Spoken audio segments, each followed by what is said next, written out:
everyone, Clio here, welcome to my channel, and I am wrapping up the month of August, finally. I say finally because this month has felt like it took forever, in a sense.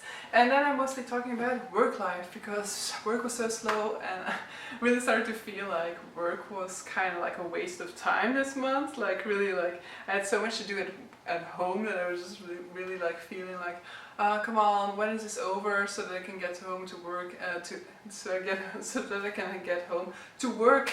So the month of August for me was kind of like, I was low-key referring to it as procrastinathon, which if I ever make it into a readathon, I will be calling it CONTRACRASTINATHon, because basically the idea is to kind of whoop my procrastinating ass into action.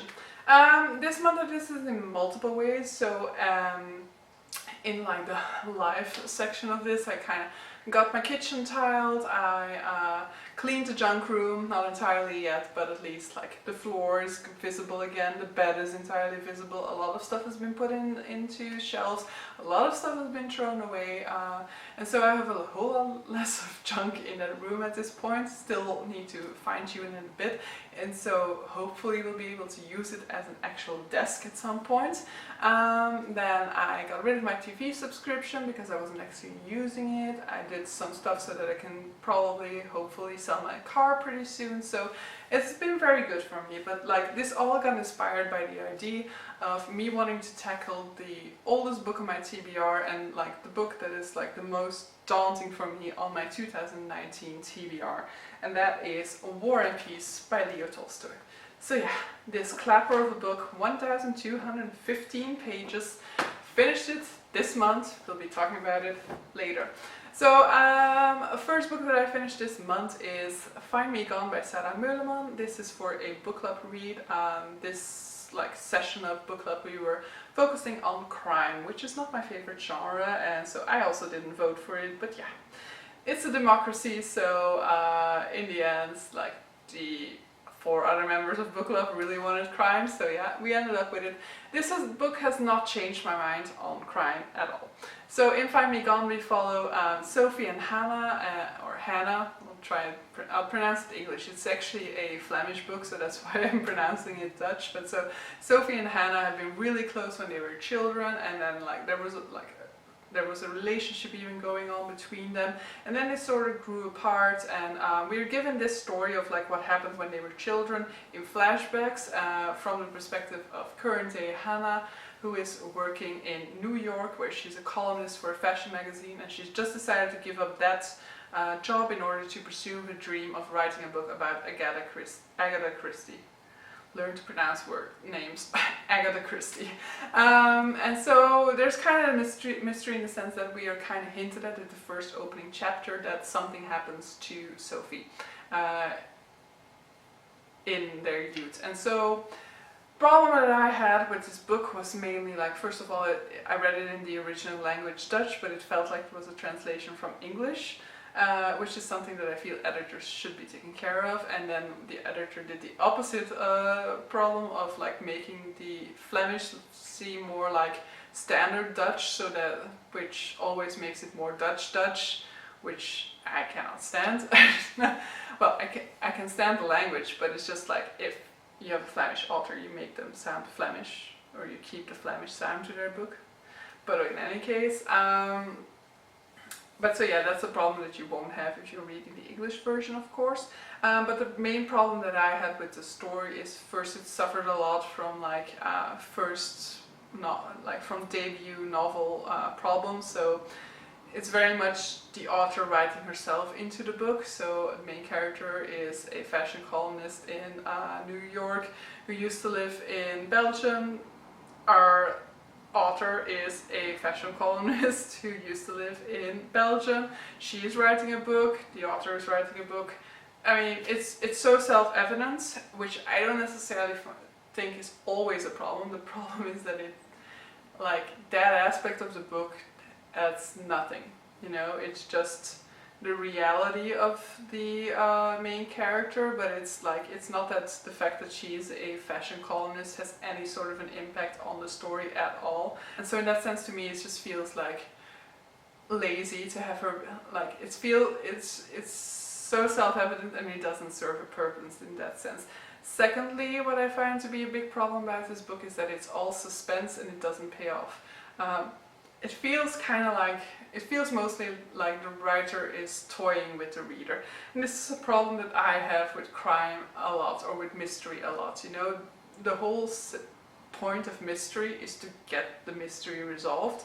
And so there's a very fine line that needs to be walked between like keeping suspense and giving up parts of the mystery. And I felt like it was okay at that at first, but at some point in the novel I felt like we were really reaching that climax, that reveal moment, and then she just kept us hanging there for another 50 pages before giving us that reveal. And to me it really felt like those 50 pages didn't need to be there. Like this was really just like the writer playing with us. And I feel like this happens a lot in crime, and that's part of the reason I don't like the genre that much. I do definitely feel like good crime knows how to do it, or good mystery knows how to do it perfectly, so it's definitely not taking away from the genre. I just feel like it's such a fine balance to walk, and a lot of books walk on the wrong side of that line for me. And so I couldn't really enjoy the book too much, and I felt definitely during that part that the book was really long-winded, really drawn out, and that I just couldn't be bothered anymore. As for the actual twist, the actual reveal, it had its elements. It was okay, but it uses like a trope that I actually prefer us being aware of from the beginning. I like that trope in that sense. I don't like it as a reveal as much, apparently.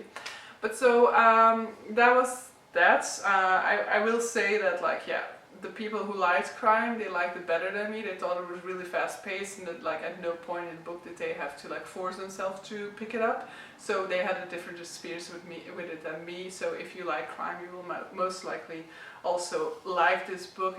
It's just that nobody was really blown away by this book or anything like that. Which brings me to my second book.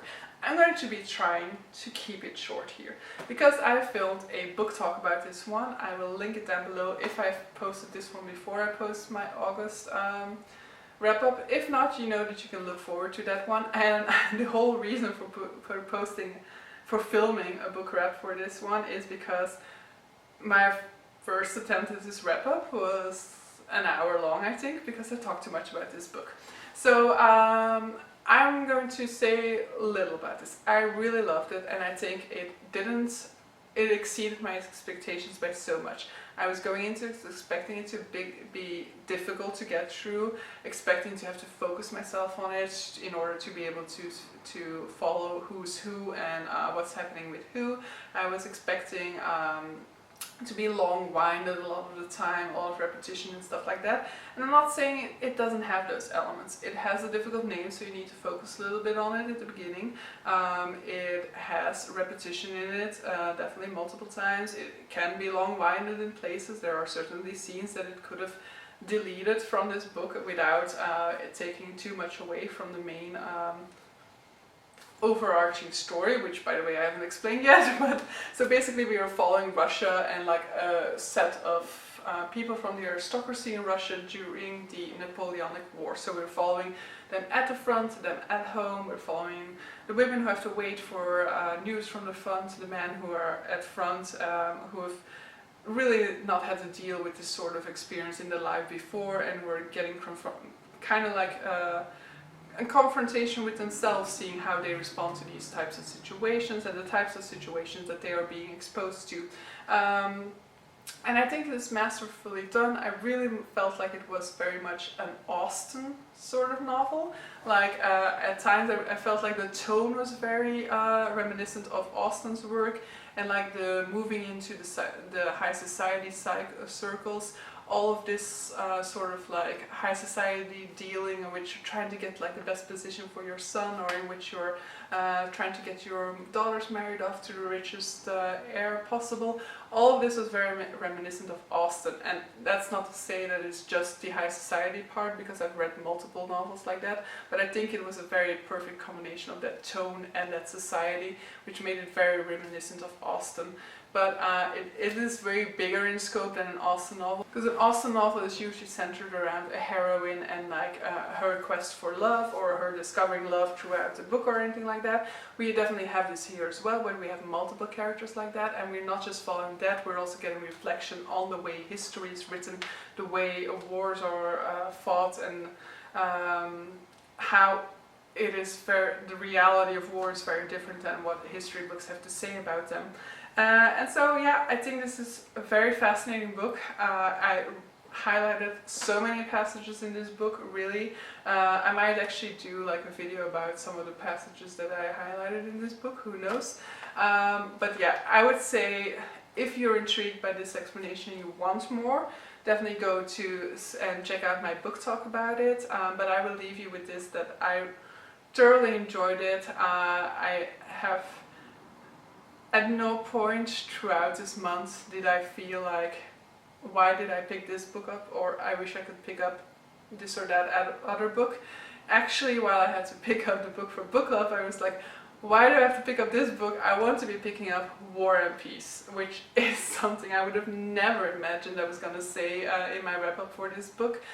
So I absolutely enjoyed it. I did listen to it on audiobook because the book is so heavy and big that it's just cumbersome to read it physically, I will say that. So I mean, if you have an edition in 2 parts, it might be better, but like this edition is just too heavy to physically keep lifting or to easily maneuver, and so I listened to the audiobook and like went through it with my bookmark in hand in order to keep up with like where I was in the book, in order to be able to highlight the passages I liked. But so yeah, it's got everything I think you can want. It's got love triangles, like preliminary love triangles. Why is this still becoming so long? I hope I'm editing a lot of this out, but so yes, it's got love triangles, it's got epic love, it's got warfare, it's got reflections on war, it's got like high society and commentary on certain stereotypical characters in that high society. It's got love, betrayal, yeah, scheming, politics, it's got everything. So I hope you enjoyed this video. If you like, please hit the subscribe button or the like button, it will really help me out. I do not have a fixed filming schedule. I film whenever, I post whenever. Do know that my September TBR is going to be filmed after this, and my book talk for War and Peace should be coming up shortly as well. But so yeah, see you guys.